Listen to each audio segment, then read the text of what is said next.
जब भी अकेलेपन का एहसास होता है, रात के काले अंधेरे में, कभी दूर से घर आते समय कदम तेजी से आगे बढ़ते हैं।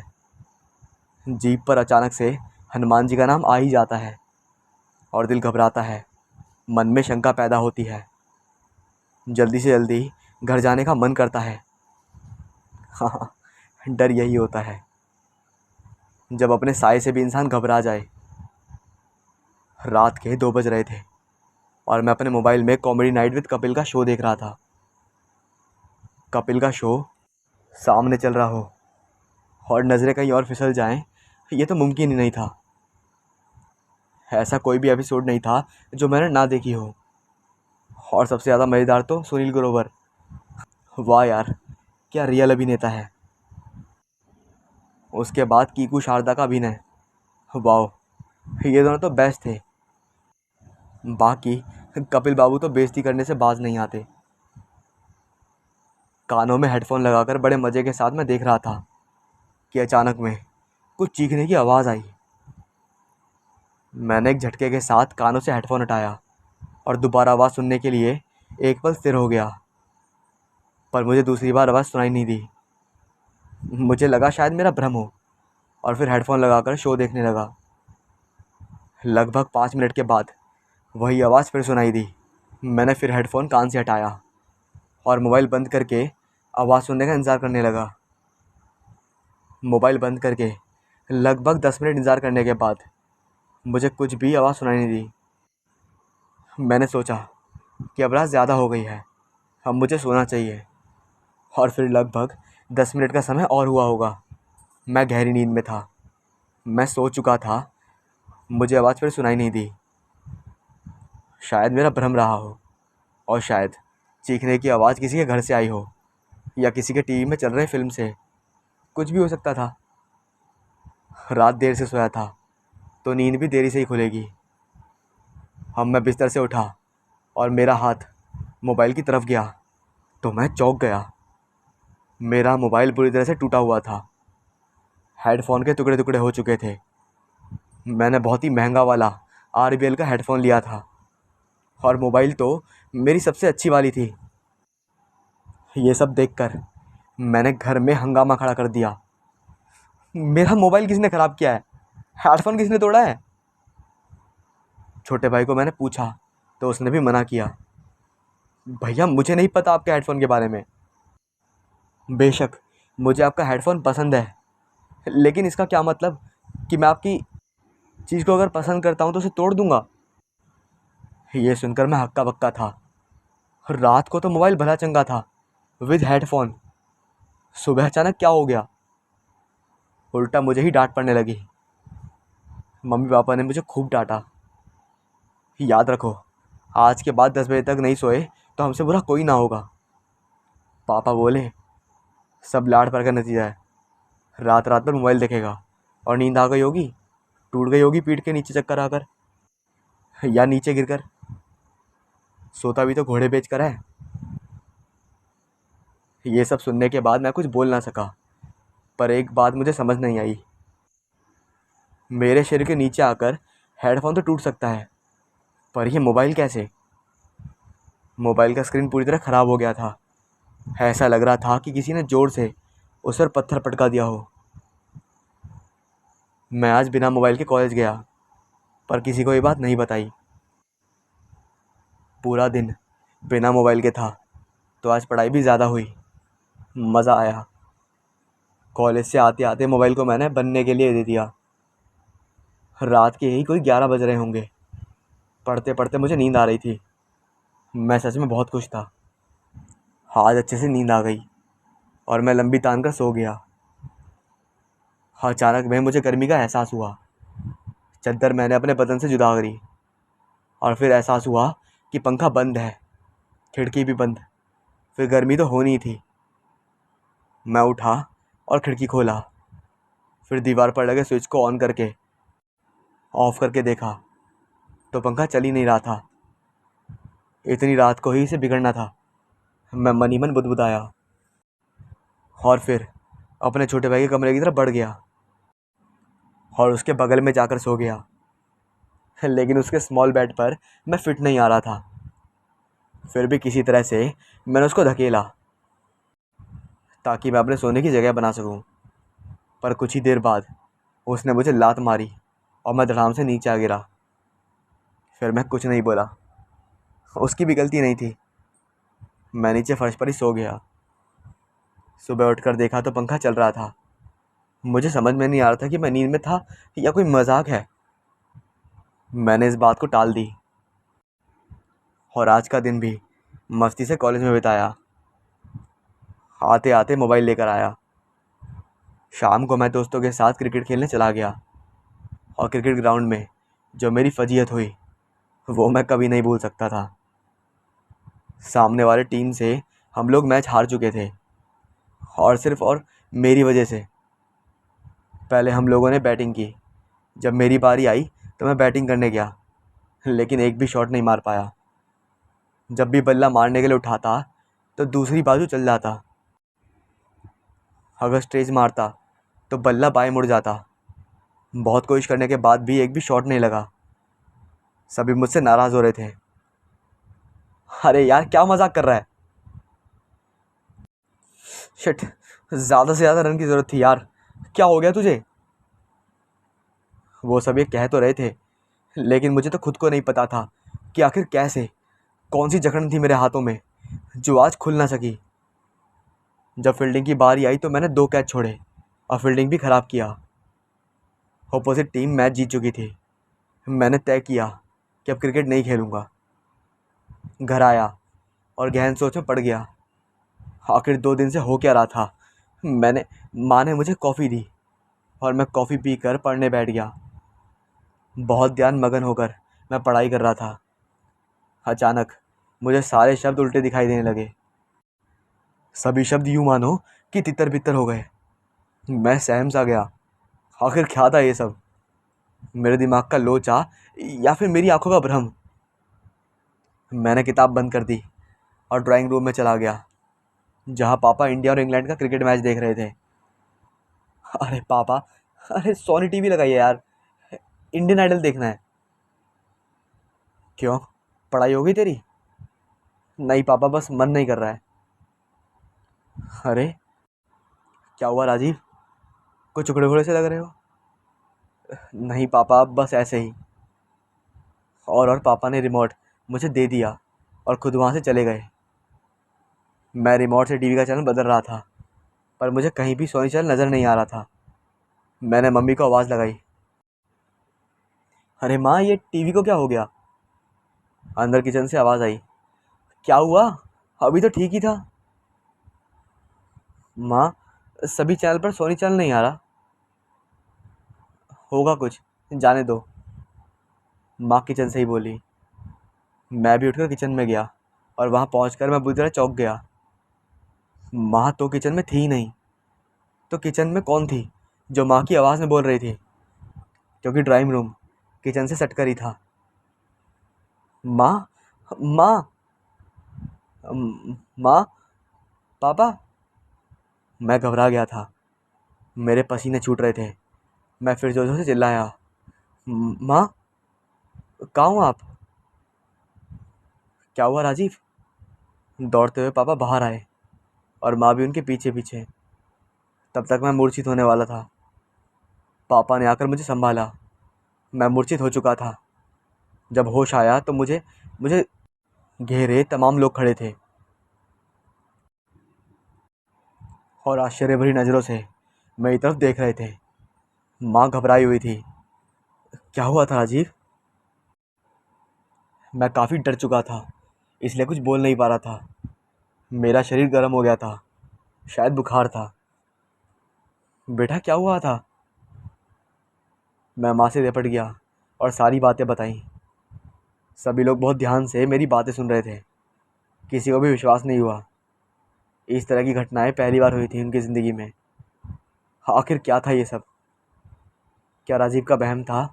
कोई दिमागी बीमारी तो नहीं? मेरे पापा के दिमाग में ये सब चल रहा था। वो किसी भूत पर भरोसा नहीं करते थे। अंत में उन्होंने निर्णय लिया कि मुझे किसी अच्छे डॉक्टर को दिखाएंगे। मैं मना करता रह गया। पर शाम को पापा मुझे डॉक्टर के पास ले गए। डॉक्टर ने मुझे देखा तो पहले तो ऐसे निरीक्षण किया, फिर बोला कुछ जांच करवानी पड़ेगी। फिर एक बड़ी सी मशीन में मेरे दिमाग का जांच किया। डॉक्टर पापा को बोले, जी मैं रिपोर्ट आती भिजवाता हूँ। सहमा सहमा सा मैं घर आया। माँ ने मेरा बहुत ख्याल रखा, मुझे अकेला छोड़ती ही नहीं थी। पापा को डॉक्टर पर भरोसा था और माँ को साधु महात्मा पर। मैं कह रही हूँ ना, मेरी कोई मानता ही नहीं। माँ किचन में बर्तन धोकर वार में पटक रही थी, मेरे बेटे पर किसी भूत प्रेत का साया है। माँ अब बस करो यार, मैं बोला। पापा तो मानते नहीं मेरी बात। कम से कम आप तो मान जाओ, मुझे कुछ भी नहीं हुआ है, ना तो कोई भूत प्रेत और ना ही कोई बीमारी। कुछ ऐसा है जो जो मुझे खुद को नहीं पता। अगली बार मैं खुद जासूसी करूँगा। चुप कर, माँ बोली। बड़ा आया जासूसी करने, तो भी बच्चा है, तुझे कुछ नहीं पता। किसी ने जादू टोना कर दिया है, तभी तो इतना चिड़चिड़ा हो गया है। माँ की बात नहीं समझता है, ये कहकर माँ वापस बर्तन धोने चली गई।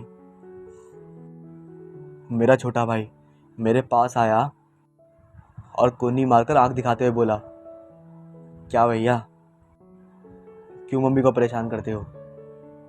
अब आप बच्चे नहीं रहे, समझे? ये बात तू माँ को बता, चल भाग यहाँ से, मैं गुस्सा करके बोला। अब मेरी रिपोर्ट आ चुकी थी, मेरी सब रिपोर्ट ठीक थी। डॉक्टर ने पापा को बताया कि कोई बीमारी नहीं है, बस किसी ऊपर ताकत का साया है। मैं और आग बबूला हो गया। डॉक्टर होकर ऐसा बोल रहा है डॉक्टर साहब? पहले पापा को विश्वास नहीं था, पर जब डॉक्टर ने बोला तब से वो भी माँ का साथ देने लगे। अब आलम ये था कि मैं ज़्यादातर माँ के पास रहता था, बस सोता मैं अपने छोटे भाई के साथ था। मुझे स्कूल जाए 2 दिन हो गए थे, पर 2 दिन बाद मैं स्कूल गया। मैंने अच्छे से पढ़ाई करी, शाम को दोस्तों के साथ क्रिकेट भी खेला। अब सब कुछ अच्छा चल रहा था। अब मुझे कुछ भी पहले ऐसा महसूस नहीं हो रहा था, सब सामान्य था। सब लोग खुश थे कि भूत का साया नहीं है, लेकिन शायद ये मेरा भ्रम था। मेरे पापा वन विभाग में थे, हम एक सरकारी घर में रहते थे।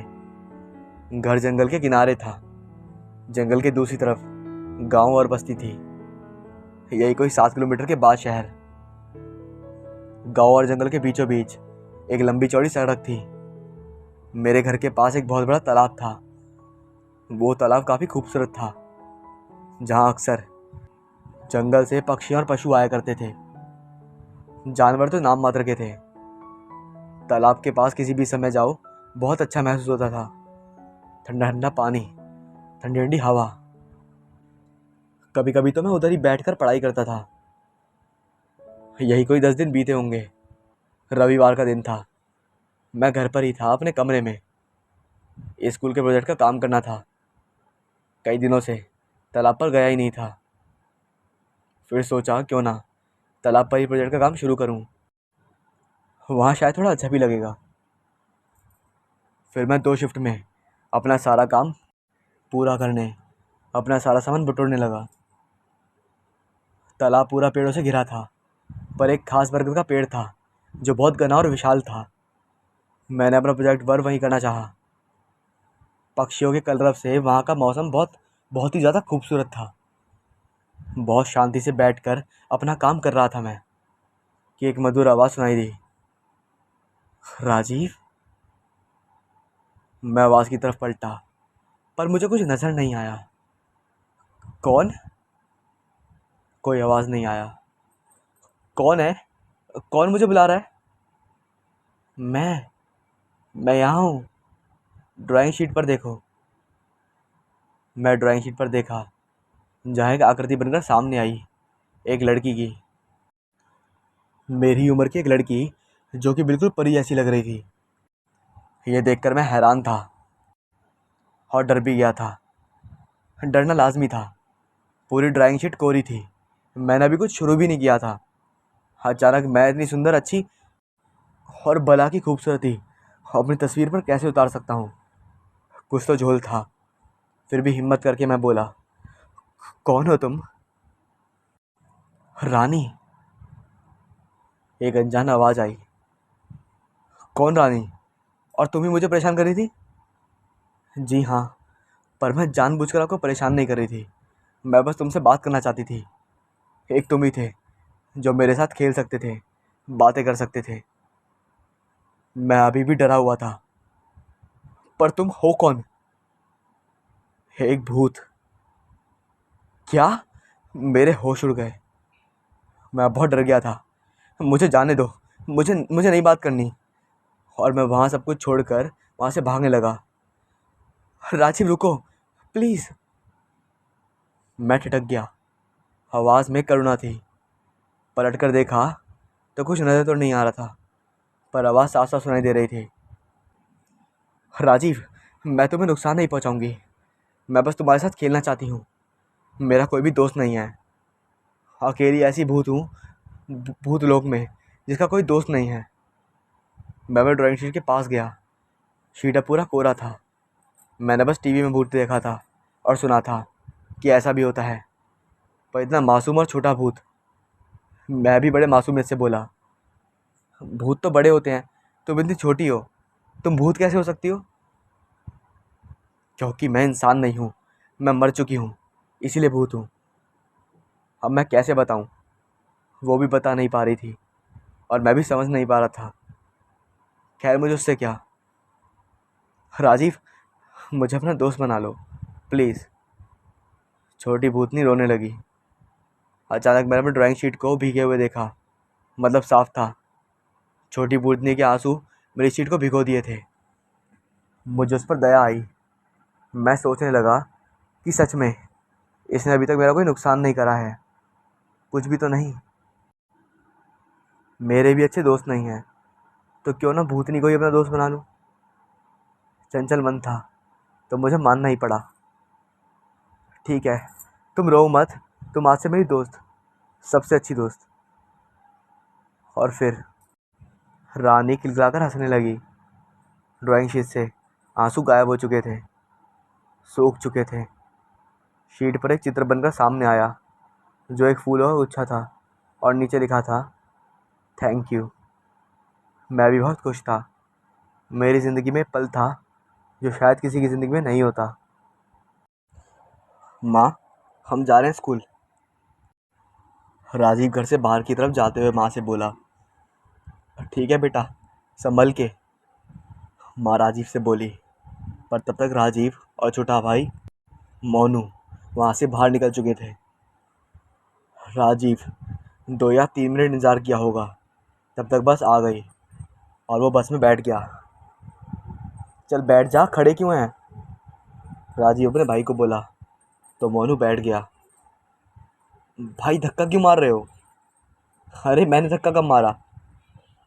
भाई, अभी भी धक्का मार रहे हो? अचानक में टॉनी बोला। मोनू, मैंने कहा ना, मैंने धक्का नहीं मारा, राजीव बोला। फिर राजीव को कुछ महसूस हुआ। उसके बगल में शायद कोई बैठा है, पर दिख नहीं रहा था। रानी तुम?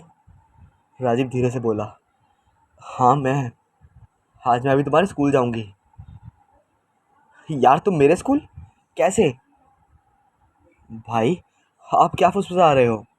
सारे बच्चे आपको देख रहे हैं, मोनू हंसते हुए बोला। "हाँ, नहीं नहीं, कुछ नहीं।"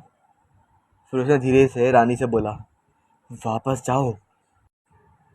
मैं स्कूल से वापस आऊँगा, फिर मिलूँगा तालाब के पास। ठीक है, रानी बोली। पर मैं आज नहीं तो कल तुम्हारे साथ स्कूल जरूर जाऊँगी। और फिर रानी वहाँ से गायब हो गई। माँ घर में अकेली थी और किचन पर काम कर रही थी। पापा अपने जॉब पर थे। मैं और मोनू स्कूल। माँ को गाने गाने का बहुत शौक था। वो काम करते करते गुनगुना रही थी।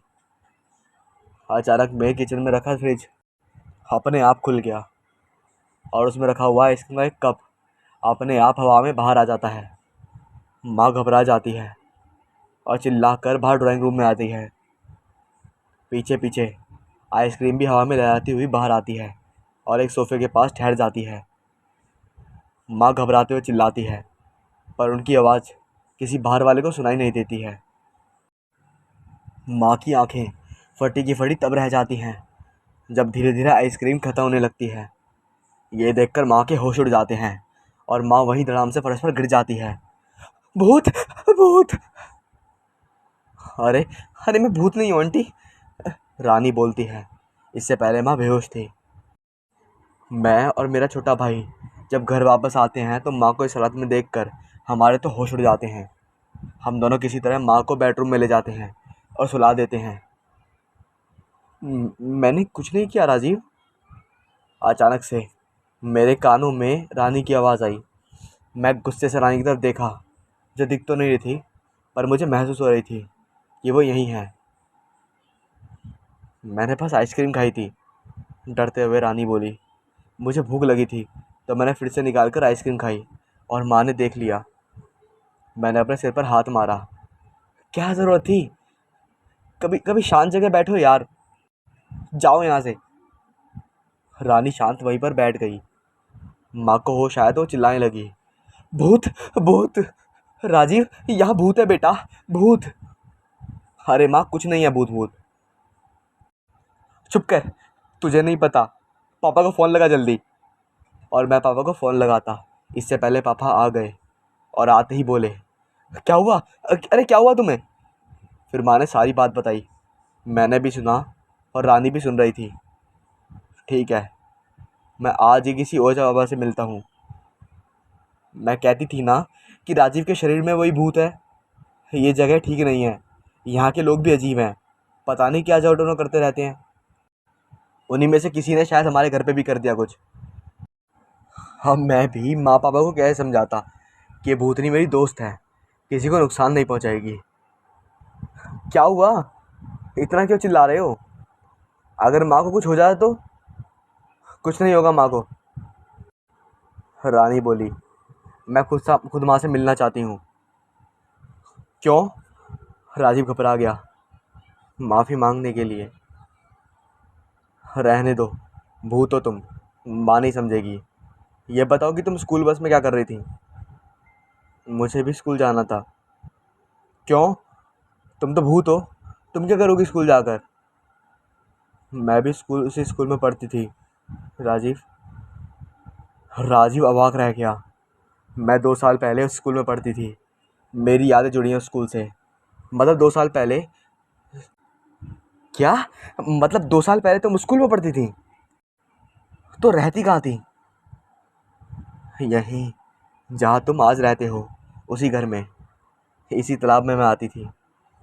अभी बस में मैं जाती थी, वही बस ड्राइवर अंकल मुझे ले जाते थे। मैं आज भी उन्हें पहचानती हूँ। अरे लेकिन तो तुम भूत कैसे बनी? उस स्कूल में मेरी मौत हुई थी। रानी रोने लगी। सुबकने की आवाज़ मेरे कानों तक पहुँच रही थी। क्या हुआ रानी, तुम रो क्यों रही हो? मैं बहुत चंचल और मासूम सी स्टूडेंट थी राजीव, पढ़ने में बहुत तेज़। अक्सर मुझे टीचर लोग चॉकलेट या टॉफ़ी देते थे। मुझे प्यार मिलता था। दूसरे स्टूडेंट की अपेक्षा मुझे ड्राइंग नहीं आती थी, जिसकी वजह से मैं हमेशा क्लास में कम नंबर लाती थी। पर ड्राइंग के जो टीचर थे, उनकी नज़र हमेशा कमज़ोर स्टूडेंट पे रहती थी। ड्राइंग वाले टीचर है ना? हाँ हाँ, तुम शायद मनीष सर की बात कर रही हो। हाँ हाँ, वही। वो मुझे अलग से ड्राइंग बताने लगे थे और मुझे चिक्की कह के बुलाते थे। मेरे गाल हमेशा खींचते रहते, अलग से मुझे ट्यूशन देते। मेरे इसी घर में आकर मेरी माँ पर उन्होंने क्या जादू किया था, माँ ने तुरंत होम ट्यूशन के लिए हाँ कर दिया था। रानी अब सुबहने लगी थी। राजीव, मनीष सर अच्छे नहीं थे। क्यों? अच्छे तो हैं, क्लास में कितना अच्छा पढ़ाते हैं। मुझे तो बहुत अच्छी तरह पढ़ाते हैं। नहीं राजीव, मनीष सर मुझे पढ़ाते पढ़ाते अजीब तरह से छूते थे, मेरे गाल खींचते थे। राजीव, मैं कैसे बताऊं वो? राजीव समझ ना सका। राजीव, तुम्हें कैसे बताऊं? तुम फिल्म देखते हो ना? हाँ, देखता तो हूँ। उसमें हीरो हीरोइन के साथ प्यार करता है ना? हाँ हाँ, कभी कभी करता है, ऐसे गानों में दिखाते हैं। वो जैसे माँ माँ भी अपने मोजी मुझे और मोटू को प्यार से पप्पी करती हैं। हाँ वैसा ही। पर पर मनीष सर मेरे अंगों के साथ खिलवाड़ करते थे। अब सिया फूट पड़ी थी। राजीव, तुम्हें कैसे समझाऊं? इस स्कूल में मैं अकेली नहीं थी जिसके साथ मनीष सर गलत हरकतें करते थे। और भी एक दो बच्चे थे, और अभी भी शायद होंगे। अब राजीव थोड़ा थोड़ा समझने लगा था। उसे एहसास होने लगा था कि किस गंदे नज़र की बात कर रही है रानी, किस तरह की छूने की बात कर रही है। राजीव का ये सब सोच के रूह कांप गया। रानी, तुमने शिकायत क्यों नहीं की? आज तक तुमने किया है क्या? क्या मतलब? मतलब कल जो मेरे साथ हुआ था, आज वही किसी और के साथ हो रहा होगा, जो आज तक किसी ने नहीं की। मतलब मनीष सर बहुत ही चालाक और चतुर हैं। क्या मतलब? तुमने अभी तक नहीं बताया। आखिर भूत कैसे बनी तुम? एक दिन उन्होंने हद कर दी। मेरे पैरों हाथों में खरोच के निशान आ गए। उन्होंने मुझे डरा दिया था कि अगर मैं किसी को ये सब बात बताऊंगी तो वो माँ को बता देंगे कि मुझे कुछ नहीं आता और स्कूल से निकलवा देंगे। मैं डर गई थी राजीव। आखिर मैं थी तो छोटी सी बच्ची, सब सहती रही। एक दिन मैं हिम्मत करके बोली, अगर आप ये सब करोगे तो मैं मम्मी से बोल दूंगी। फिर स्कूल में मुझे रहना पड़े या नहीं, पता नहीं क्यों, फिर मनीष सर ने मुझे छूना पड़ना सब छोड़ दिया। मैं खुश थी कि चलो पीछा छूटा। एक दिन, सप्ताह, महीना निकल गया। मैं तो खुश थी, पर मेरी तरह एक लड़का था पिंटू। वो दुखी था, बिल्कुल उदास रहता था। उसके गालों पर, गर्दन पर लाल लाल दाग होते थे। मुझे समझते देर ना लगी कि शायद अगला शिकार ये पिंटू ही है। मेरा शक सही था। एक दिन वो पिंटू को लेकर स्कूल की छत पर जाने लगे, सबसे ऊपरी मंजिल पर, टेरेस पर। मैं भी उनका पीछा करने लगी। जब छत पर पहुंची तो कोई नज़र नहीं आ रहा था। पानी की ढेर सारी बड़ी बड़ी टंकियां थी। मैं पिंटू को पुकारने लगी, पिंटू, पिंटू। कोई आवाज़ नहीं आई। फिर मुझे किसी ने ज़ोर से धक्का मारा। मैं उछलकर रेलिंग से टकराते हुए नीचे गिरी, और उसके बाद होश नहीं। मैं मर चुकी थी। राजीव की आंखों में ये सब सुनकर आंसू आ गए थे। रानी अब सुबह रही थी। राजीव, 2 साल से मैं पागलों की तरह ऐसे इंसान को ढूंढ रही थी जो मेरी आवाज़ सुने। और फिर जब मुझे पता चला कि तुम ही हो जो मुझे सुन सकते हो, मुझे महसूस कर सकते हो। राजीव, बोलो ना, तुम मेरी मदद करोगे ना? हाँ रानी, मैं तुम्हारी मदद करूँगा। राजीव को ये सब सुनकर रात भर नींद नहीं आई। वो इतना बड़ा भी नहीं था कि सभी बातों को समझ सकता था, पर उसे ये तो समझ आ गया था कि मनीष सर कुछ गलत तो कर रहे थे, और जो भी था वो बहुत बुरा था। उनकी हरकतों से ही रानी की जान गई और वो भूत बनी। राजीव करवटें बदल रहा था, क्या करूं क्या ना करूं, बस इसी सोच में पूरी रात वो सो ना सका। सुबह सुबह उसे थोड़ी नींद आई, और फिर जब स्कूल जाना हुआ तो माँ ने उसे जगाया। फिर राजीव उठा। उसे चक्कर आ रहे थे, सिर में दर्द था, पर वो माँ को बताना नहीं चाहता था, क्योंकि उसे स्कूल जो जाना था। फटाफट तैयार होकर उसने नाश्ता किया और भाई के साथ घर से बाहर निकल गया। बस समय से आई और वो बस में बैठ गया। उसे आज भी बगल में किसी के होने का एहसास हुआ। वो तुरंत समझ गया कि हो ना हो ये रानी है। राजीव बोला कुछ नहीं, शांत बैठा रहा। थोड़ी देर बाद बस स्कूल पहुंची और राजीव अपने क्लास में जाने लगा। रानी भी पीछे पीछे थी। तुम क्यों आई हो यहाँ? बस ऐसे ही, मेरा मेरा मन था कि मैं अपने स्कूल आऊँ। ठीक है, पर कुछ गड़बड़ मत करना और चुपचाप बैठी रहना। हाँ ठीक है। राजीव की क्लास शुरू हो गई। रानी को बिल्कुल अच्छा नहीं लग रहा था। सभी बच्चे पढ़ाई कर रहे थे, वो चुपचाप बैठी क्लास की दीवारों को देख रही थी। 2 सब्जेक्ट ख़त्म होने के बाद क्लास में मनीष सर का आगमन हुआ। अभी तक राजीव मनीष सर को देखकर अच्छा व्यवहार करता था, पर आज जैसे ही उन्हें देखा उसकी आंखें लाल हो गईं। जबड़े भींच लिए उसने, और रानी का भी यही हाल था। उसकी आंखों से आंसू टपक रहे हैं। यही वो इंसान है जिसने मुझे मार डाला। मनीष सर का पढ़ाना शुरू हुआ। शाम पट पर उन्होंने सबको अलग अलग भाग में बांटकर अलग अलग वस्तु बनाने को कहा और खुद कुर्सी पर बैठ गए। रानी उन्हें बहुत ही गहरी नज़रों से देख रही थी। उसका मन कर रहा था कि कुर्सी सहित उठाकर पटक दे, पर वो ये सब नहीं करना चाहती थी। रानी ने बड़े ध्यान से देखा। मनीष सर की निगाहें एक ही छात्र पर थीं, जो सबसे आगे बैठा था। सुंदर गोल मटोल लड़का, यही कोई 10 साल का होगा। उसका भी ड्राइंग शायद अच्छा नहीं था। सहमा सहमा वो किसी तरह बना रहा था। फिर अचानक मनीष सर कुर्सी छोड़कर उठ गए और लड़के के पास गए। रानी तो समझ चुकी थी। राजीव। हाँ, क्या हुआ? सामने देखो। अरे क्या हुआ, बोलो तो सही। ड्राइंग बनाना है और तुम शांत रहो, राजीव धीरे से बोला। मनीष सर को देखो एक बार, वो अपना अगला शिकार बना रहे हैं। रानी धीरे से राजीव के कान में बोली। मुझे तो नहीं दिख रहा ऐसा कुछ। ओह, काश कि तुम मेरी नज़र से देखते। रानी परेशान सी बैठ गई और मनीष सर की हरकतें वहाँ बैठी बैठी देखती रही। मनीष सर उस लड़के के कंधे पर हाथ रखकर कभी उसके पीठ को तो कभी उसके कंधे को सहला रहे थे। कोई बात नहीं बेटा, आपको मैं अलग से ड्राइंग रूम में बता दूंगा। और सहमा सहमा सा वो लड़का खुश हो गया। खुश है तो जैसे अलादीन का चिराग मिल गया हो। सभी बच्चे खुश होते हैं जब कोई टीचर उन्हें सबसे प्रिय समझता है। बच्चे खुद को सबसे अच्छा समझते हैं। ठीक यही हालत थी उस बच्चे की। उसको खुश होते देख मनीष सर और नज़दीक आए। उसके और जेब से चॉकलेट निकाल कर उसे धीरे से दी। किसी को बताना नहीं, ठीक है ना? हाँ सर, ठीक है। आप बहुत अच्छे हो सर। मनीष सर और सहज गए और उस मासूम बच्चे के गालों को सहलाने लगे। देखो बेटा, इस लाइन को ऐसे खींचो, फिर अच्छा होगा। बढ़िया, बहुत बढ़िया, ऐसे ही बनाओ। अब मनीष सर की हरकतें बढ़ती जा रही थी। रानी अब और गुस्से में थी। राजीव समझ नहीं रहा था और मनीष सर की हरकतें ऐसी थीं जैसे रानी खुद को उस जगह पर अपने आप को रखकर पुरानी बातें याद कर रही हो। उसे लगा जैसे एक दूसरी रानी अभी कुछ ही पल में रो दी जाएगी। उसे बेचैनी होने लगी, नथुने फूलने लगे। अचानक रानी राजीव के शरीर में घुस गई। राजीव को एक झटका सा लगा, पर वो कुछ समझ नहीं पाया। इधर मनीष सर जैसे ही उस लड़के के गालों को दबाने लगे, राजीव जोर से चिल्लाया, मनीष, तू ये क्या कर रहा है?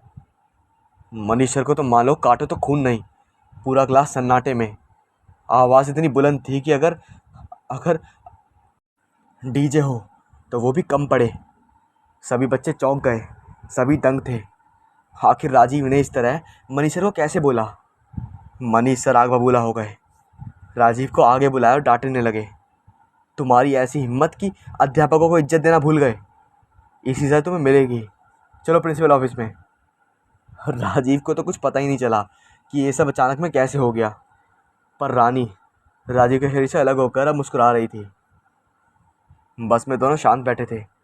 प्रिंसिपल ने राजीव को 2 दिन के लिए घर बैठा दिया और तीसरे दिन पापा मम्मी के साथ आने को बोला। राजीव सोच रहा था कि घर पर आखिर कैसे बताएगा ये सब। वो रानी से नाराज़ था, रानी से बात नहीं कर रहा था। घर पहुंचते ही अपने छोटे भाई को उसने सब बताने के लिए मना करा, लेकिन छोटे भाई ने मम्मी से स्कूल की घटना बता दी। मम्मी राजीव को डांटने लगी। अरे यही दिन देखना बाकी रह गया था क्या? अब टीचरों की भी इज्जत नहीं करते हो? ऐसा क्या भूत सवार हो गया तुम पर? माँ, अब क्या बताऊँ मैं? मुझे भी नहीं पता, पर तुम्हें तो सब पता है। अचानक रानी बोली। तुम चुप रहो। क्या बोला तुमने? माँ बोली। मुझे चुप कर रहा है? अरे माँ, मैं तुम्हें नहीं बोल रहा, अब कैसे बताऊँ? अब क्या बोलता राजीव कि वो किसे चुप रहने को बोल रहा है? हाँ हाँ, सब समझ रही हूँ मैं। इसी तरह तुमने अपने टीचर को बोला होगा। माँ बिफर पड़ी। आखिर हो क्या गया है तुम्हें? माँ सच में मैं कैसे बताऊँ? राजीव परेशान भाव से बोला। माँ, तुम विश्वास नहीं करोगी। तभी पापा का आगमन हुआ। आते ही वो सोफे पर बैठ गए। पानी पिलाओ राजीव की माँ। थके हुए पापा बोले। आजकल क्या हो गया है स्कूलों में? वही तो, माँ बोली। आजकल क्या हो गया है स्कूलों में? ना बच्चे टीचर की इज्जत करते हैं और ना पढ़ाई। अरे भाग्यवान, मैं उसकी बात नहीं कर रहा हूँ। पानी पीते हुए पापा बोले। एक कॉलेज का टीचर अपने स्टूडेंट के साथ फरार हो गया है। बेचारी 19 साल की लड़की और टीचर 32 साल का। ये सब बातें राजीव भी सुन रहा था। पापा, मुझे आपसे बात करनी है। हाँ बोलो। पापा गंभीर हैं। राजीव को उतना भावुक और गंभीर देख पापा को शक हुआ और वो बोले, ठीक है बेटा। और राजीव की माँ, तुम दोनों अंदर जाओ। वो दोनों कमरे में चले गए। अब बोलो। फिर राजीव ने रानी की बातें बताना शुरू किया। शुरू से जब राजीव को सब कुछ अजीब लग रहा था और किचन में कैसे वो बेहोश हुआ था। पापा मम्मी की धड़कनें रुकी हुई थी। मम्मी तो डर गई थी, पर पापा बहुत समझदार थे। उन्होंने बड़ी गंभीरता से राजीव को सुना। पापा, वही हरकतें आज भी मनीष सर करते हैं। और जैसे ही रानी ने हरकतें देखी तो वो मेरे अंदर घुस गई और ज़ोर से मनीष सर पर चिल्लाई। जिसके बाद मनीष सर ने उस लड़के को छोड़ दिया और मुझे नादतमीजी करने की सज़ा दी। माँ तुरंत राजीव के पास आई। अरे मेरे बेटे को क्या हो गया जी? ज़रा देखो तो, मुझे तो विश्वास ही नहीं हो रहा है। बीमार हो गया है क्या मेरा बेटा?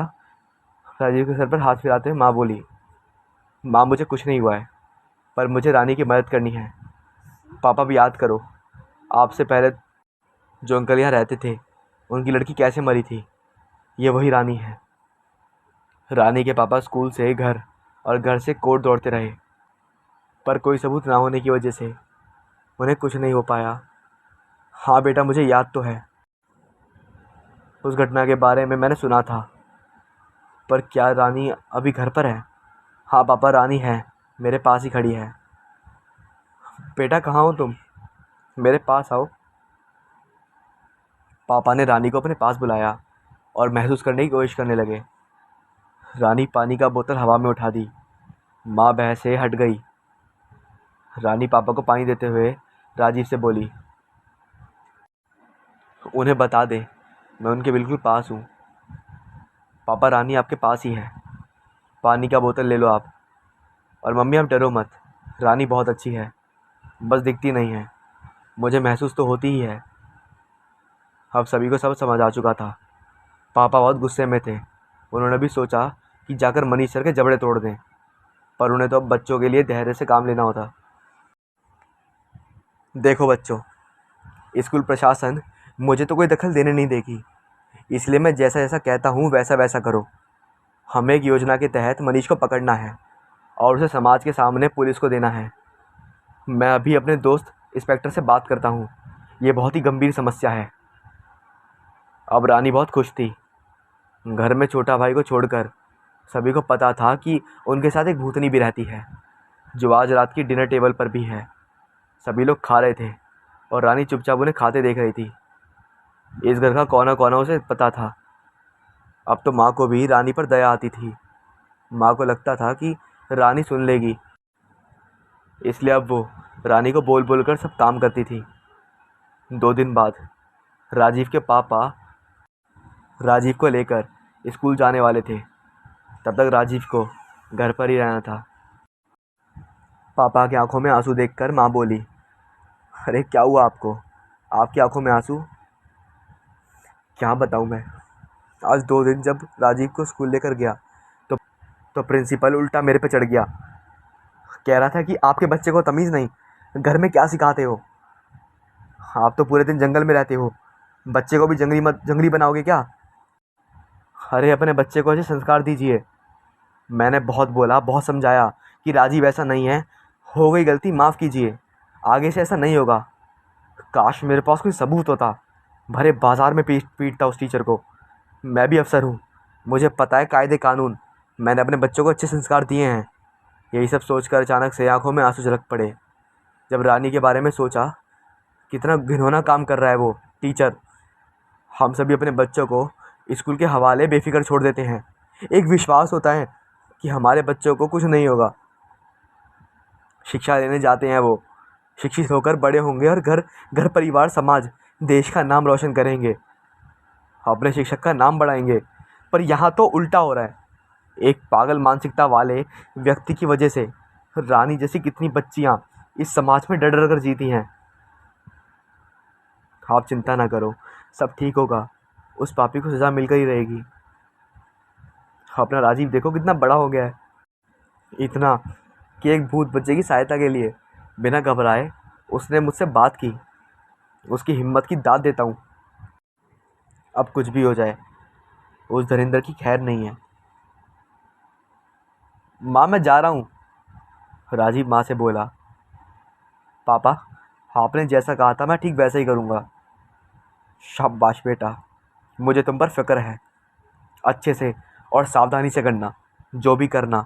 और हाँ, इंस्पेक्टर चाचा की बात तो ध्यान में है ना? हाँ पापा, राजीव मुस्कुराते हुए बोला। पूरा ध्यान है। आप अब चिंता मत करो, मैं मनीष टीचर को छोड़ूंगा नहीं। राजीव भाई और रानी तीनों एक साथ स्कूल पहुंचे। उसका ध्यान पढ़े में बिल्कुल भी नहीं था। आंखें मनीष टीचर पर थीं कि वो कब आए। फिर अचानक मनीष टीचर आए। सभी बच्चों ने अपनी अपनी ड्राइंग शीट निकाल ली। मनीष सर आते ही राजीव को आवाज़ लगाए। राजीव, आगे मेरे सामने आगे बैठो। जी सर। चलो मुर्गा बनो। क्यों सर, मैंने क्या किया? प्रश्न नहीं राजीव, मुर्गा बनो। और राजीव ना चाहते हुए भी मुर्गा बना। फिर मनीष सर ने अपनी छड़ी से राजीव के पीठ के नीचे बम पर छड़ी चपट लगाई। ये देखो बच्चों, मुर्गा, असली का मुर्गा। और सभी बच्चे हंसने लगे। रानी को बहुत गुस्सा आया, पर वो कुछ नहीं कर सकती थी। राजीव ने सख्त मना किया था कि कुछ भी मत करना। मनीष सर अपने कमज़ोर छात्र के पास गए और उसके गालों पर हाथ रखकर सहलाने लगे और उस अबोध छात्र से बोले, मुर्गा पसंद आया बेटा? मनीष की मंशा से अनजान छात्र को राजीव के मुर्गा बनने पर पसंद आया। फिर मनीष सर ने उसे चुपके से एक चॉकलेट निकाल के दिया। फिर उसके कानों में धीरे से बोले, किसी से कहना मत। फिर छात्र भी धीरे से बोला, बिल्कुल भी नहीं सर, थैंक्स, आप बहुत अच्छे हो। छोटे छोटे बच्चे, कोई 10, कोई 9, कोई 11, ये बच्चे मनीष की हरकतों से अनजान थे। जब मनीष सर चले गए तो राजीव वापस आकर अपनी बेंच पर बैठ गया। उसने देखा कि ड्राइंग बुक गीला था, मतलब रानी रो रही थी। रानी क्या हुआ, उसने इशारे से पूछा। फिर रानी कुछ ना बोली और आंसू पोंछते हुए बेंच पर बैठ गई। आज कुछ हाथ ना लगा। उधर राजीव के पापा पुलिस थाने पहुंचे और अपने मित्र इंस्पेक्टर से बोले, कुछ मिला क्या? पर इंस्पेक्टर साहब बोले, मिला तो इतना कि उसे मार मार कर सब पूछताछ कर सकते हैं। यार, उसने राजीव को बेवजह मुर्गा बनाया था और एक नादान बालक के पास बिठाकर उसे कीड़े भरी नज़रों कर देख रहा था। मेरा तो मन कर रहा था कि अभी जाकर धुलाई कर दूं। नहीं नहीं मेरे भाई, उसे पूरे सबूत के साथ पकड़ना है ताकि जैसे तमाम लोग गिरफ्तार आ सकें या अपनी हरकतें छोड़ दें। इस मनीष को तो मैं फांसी तक करवा कर रहूँगा, रानी की मौत के इंजाम में। राजीव के पापा अपने जबड़े भींच कर बोले। घर आकर राजीव परेशान सा था। माँ ने पूछा, क्या हुआ राजीव? माँ को देखते ही राजीव लिपट गया। माँ भी भावुक हो गई। क्या हुआ मेरे बच्चे? मनीष सर सच में बहुत गंदे हैं। राजीव रोने लगा। पर हुआ क्या? माँ, उन्होंने पूरी क्लास के सामने मुझे बेवजह मुर्गा बनाया और फिर मेरे। राजीव कहते कहते अटक गया। क्या क्या उसने बेटा? उसने मेरे बम पर छड़ी मारी और सभी से बोला, देख लो असली मुर्गा। माँ भी रोने लगी, अनाप शनाप बकने लगी। फिर थोड़ी देर बाद वो रोते हुए बोली, जाओ जाके फ्रेश हो के आओ, सब ठीक हो जाएगा। मुझे मेरे बेटे पर पूरा भरोसा है। मेरा बेटा उस शैतान से बच्चों को आज़ाद कराएगा और उसके गुनाहों की सज़ाएं दिलवाएगा। आज राजीव बहुत हिम्मत करके स्कूल गया था। क्लास में बैठा बैठा इंतज़ार करने लगा मनीष सर का। फिर अचानक से मनीष सर आए और श्याम पट पर एक शब्द लिखा, मुर्गा। बच्चों, आज सभी लोग मुर्गा बनाओ। जिसका मुर्गा सबसे अच्छा और रंगीन होगा उसे इनाम में चॉकलेट मिलेगा। मैं प्रिंसिपल ऑफिस से आता हूँ, कोई शोर नहीं करेगा। जी सर, सभी बच्चों ने जवाब दिया। मनीष सर बाहर चले गए और राजीव चुपचाप बेंच पर बैठा रहा। उसे ज़रा भी मन नहीं था कि वो ड्राइंग में मुर्गा बनाए। उसने महसूस किया कि सिया उसके पास नहीं थी। वो उदास बैठा रहा। सभी बच्चे अपने अपने ड्राइंग बुक में मुर्गा बनाने लगे। फिर अचानक रानी के आने का एहसास हुआ। राजीव चलो। कहाँ? चलो तो मैं बताती हूँ। मनीष सर ने मना किया है यार। अरे बाबा वो देखो, सामने सामने बंटी अपनी जगह पर नहीं है, जिसे मनीष सर बहुत प्यार करते हैं। मैंने मनीष सर को लाइब्रेरी की तरफ जाते हुए देखा है। फिर राजीव उठ खड़ा हुआ और अपनी जेब में रखा एक बटन दबाया और धीरे से बोला, इंस्पेक्टर अंकल, हमें आज पूरा शक है, आप रेडी हो जाओ। फिर इंस्पेक्टर ने अपने एक दल को फ़ोन किया और खुद रिकॉर्ड रूम में बैठ गए, एक मोटी स्क्रीन के सामने। रानी आगे आगे और राजीव छुपते छुपते रानी के पीछे पीछे भागा। दोनों लाइब्रेरी में पहुँचे। पूरा लाइब्रेरी ढूंढ लिया पर वहाँ कोई ना दिखा। परेशान राजीव चुपके चुपके चारों तरफ देख रहा था पर कुछ न दिखा। निराश होकर वहीं बेंच पर बैठा रहा। फिर उसे एक सिसकती हुई आवाज़ सुनाई दी। उसने बड़े ध्यान से बिना कोई आवाज़ किए उस सिसकती हुई आवाज़ का पीछा किया जो एक दरवाजे से आ रही थी। उसने बड़े ध्यान से दरवाजे के ज़रोखे में अंदर देखा। वहाँ बंटी था और मनीष सर। उसका शरीर कांपने लगा। डर से पसीना पसीना हो गया पर रानी ने उसे हिम्मत दी, उसके कंधे पर हाथ रखा और बोली, राजीव, आज की मेहनत मेरे खातिर, उस मासूम से बंटी के खातिर। राजीव को और हिम्मत आई। उसके शरीर में आयरन मैन की शक्ति आ गई और वह इंस्पेक्टर अंकल के निर्देशानुसार उसने अपने शर्ट के बटन में लगे कैमरे को दरवाजे के ज़रोखे में लगा दिया और माइक भी ऑन कर दिया। मनीष सर, मुझे जाने दो। हाँ, आप ये सब क्या कर रहे हो?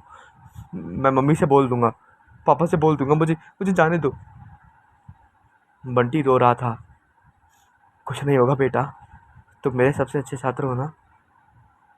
पर सर ये सब अच्छा नहीं है, मासूम बंटी रोते रोते बोला।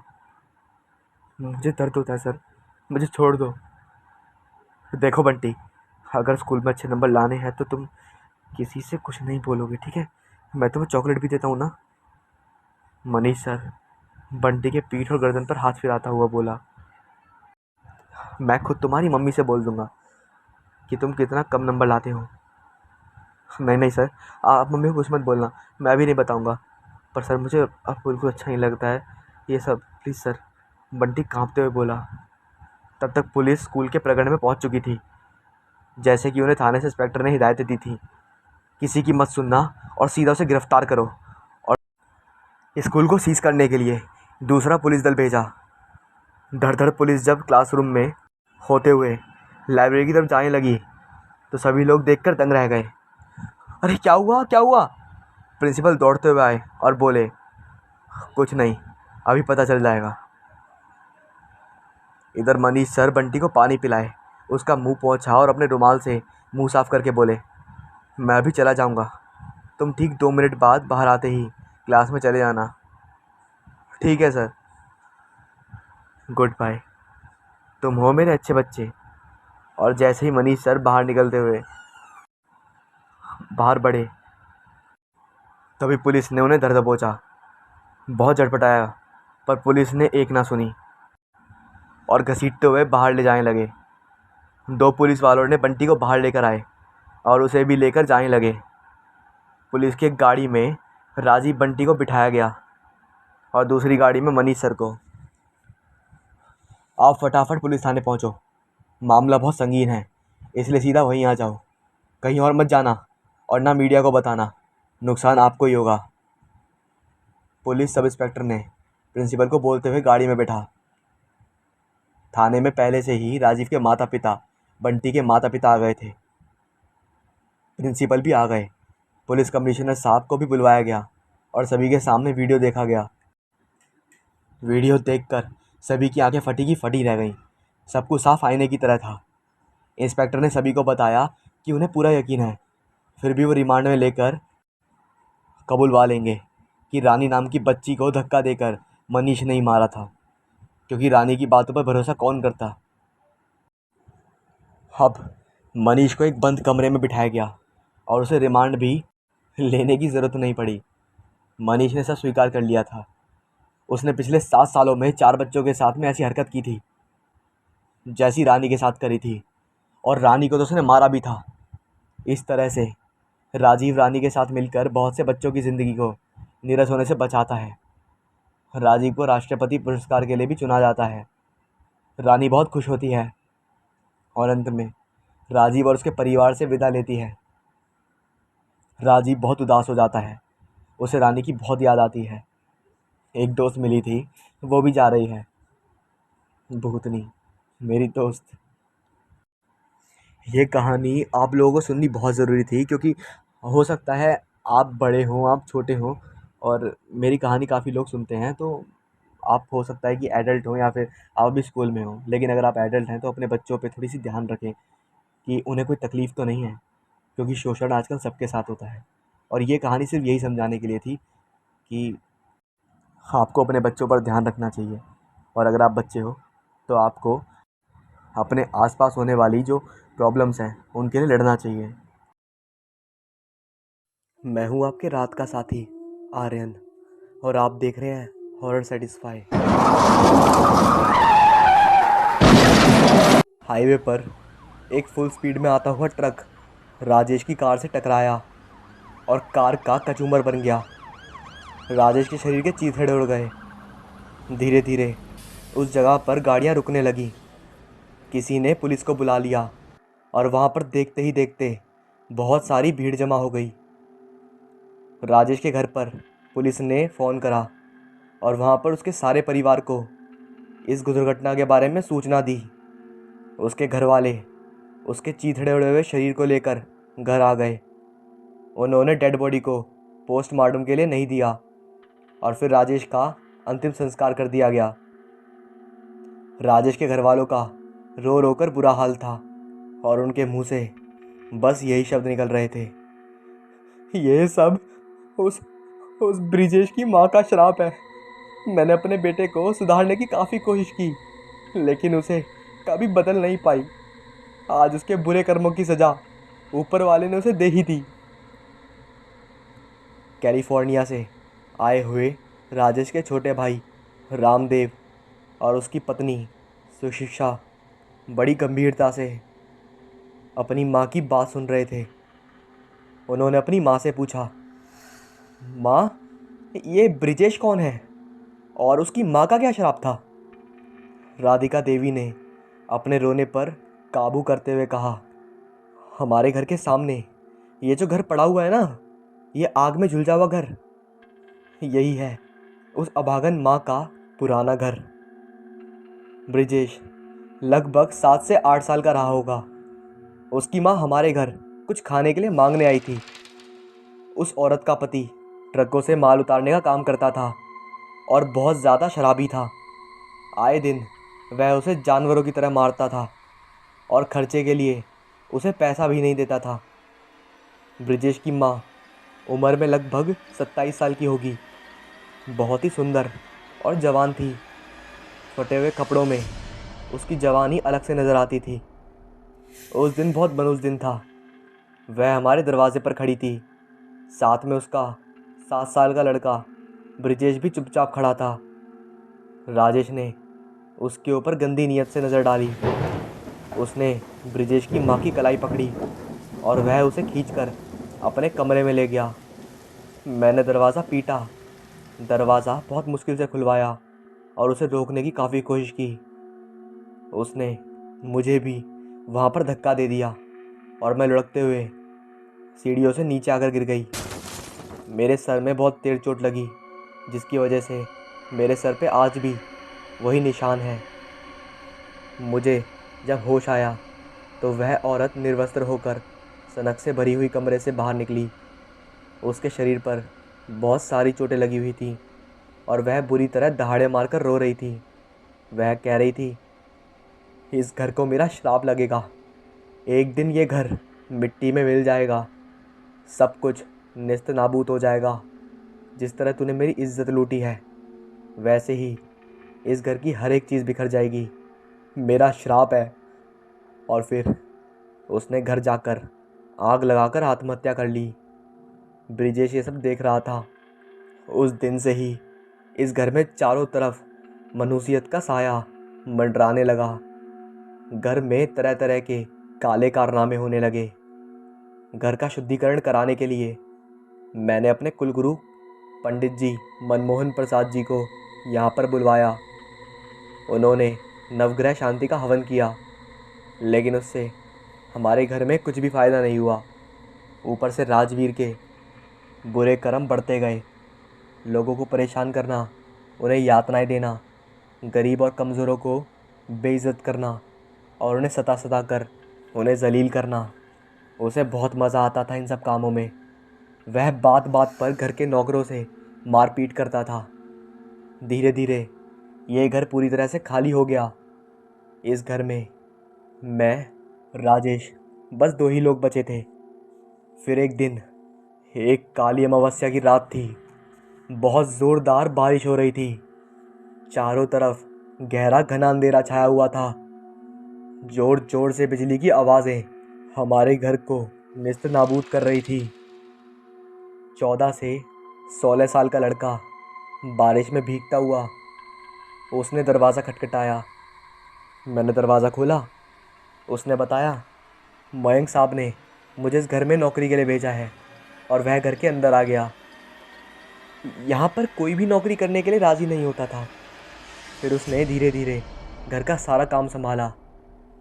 उसके कुछ दिन बाद हमारे फार्म हाउस में राजेश के पिताजी ने फांसी लगाकर आत्महत्या कर ली। काफ़ी जांच पड़ताल के बाद भी उनका कुछ पता नहीं चला। उनके फांसी लगाने का कोई कारण नहीं था। उनकी किसी से दुश्मनी भी नहीं थी। उनका घर में किसी प्रकार का झगड़ा भी नहीं था। सब उसी औरत का श्राप बता रहे थे उसे। एक दिन की बात है, दरवाजे की खटखट की आवाज़ से मेरी आँख खुल गई। रात के करीब 2:30 बजे का समय था। आज फिर काली अमावस की रात थी। मैंने उस लड़के को घर से चुपचाप बाहर जाते हुए देखा। मैं घर की छत पर खड़ी थी। वह काला कंबल ओढ़कर घर से बाहर जा रहा था। मुझे ऐसा अजीब सा दृश्य देखकर रात भर नींद नहीं आई। मैं छत पर ही टहलती रही। सुबह लगभग 5 बजे का टाइम था। वो घर में वापस आ गया। मैंने उससे पूछा, मलिक, तू इतनी रात को कहाँ गया था? तो उसने साफ इनकार किया। उसने कहा, मैं तो कहीं नहीं गया था। उसका ये जवाब सुनकर मैं किसी अनजान भय से भयभीत होने लगी थी। मुझे धीरे धीरे समझ में आ गया था, हमारा परिवार काली शक्तियों की चपेट में आ गया है और मैं कुछ नहीं कर पा रही थी। मैं एक बार फिर से अपने कुलगुरु से मिलने गई। उन्होंने बताया कि तुम्हारे घर में जो नौकर बनकर आया है वह ब्रिजेश है। मैं ये सुनकर चौंक गई थी। उन्होंने ये भी कहा था कि अब समय निकल चुका है, अब कोई कुछ नहीं कर सकता। तुम भी उस घर को छोड़कर कहीं और चली जाओ, वरना बेमौत मारी जाओगी। मेरी बहुत विनती करने पर उन्होंने बताया, यदि तुम काली माँ की उपासना करो, उससे तुम्हें जो ऊर्जा प्राप्त होगी वह तुम राजेश के लिए अर्पित करो। जब तक तुम प्रत्येक अमावस को शुद्धिकरण और उपवास के नियमों को करती रहोगी, राजेश की जान बची रहेगी और तुम्हें हमेशा उसी घर में रहना पड़ेगा।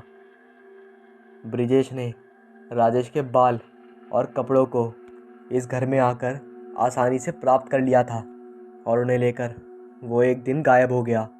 शमशान में जाकर ब्रिजेश ने कर्ण पिशाचिनी की साधना की। कर्ण पिशाचिनी का नाम सुनकर रामदेव और समीक्षा ने माँ से पूछा, माँ, ये कर्ण पिशाचिनी कौन है?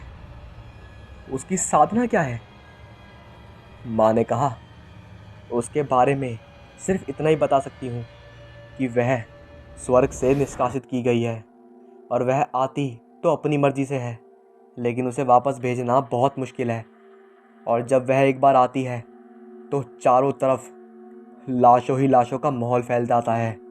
हर तरफ दहशत होती है और मौत का नज़ारा चारों तरफ अंधकार फैला देता है। माँ की बातों को सुनकर रामदेव और समीक्षा कर्ण पिशाचिनी के बारे में और ज़्यादा जानना चाहते थे। फिर उन दोनों ने कहा, माँ, हम उसके बारे में पूरी तरह से जानना चाहते हैं। माँ ने कहा, उसके लिए हम लोगों को पंडित जी के पास चलना होगा। फिर वे तीनों पंडित जी के पास गए। पंडित जी ने कहा, आप यहाँ बैठ जाइए। इसके लिए उन्होंने आसन दिया। फिर वह खुद भी बैठ गए। उन्होंने राधिका देवी से कहा, राधिका बहन, जो होना था वो हो गया। ऊपर वाला राजेश की आत्मा को शांति दे। रामदेव ने विशंबर स्वभाव में कहा, पंडित जी प्रणाम। और फिर कुलगुरु से आग्रह की कि वह कर्ण पिशाचिनी के बारे में जानना चाहते हैं। वह कौन है, कहाँ से आई है, उसका क्या काम है। पंडित जी ने बताया,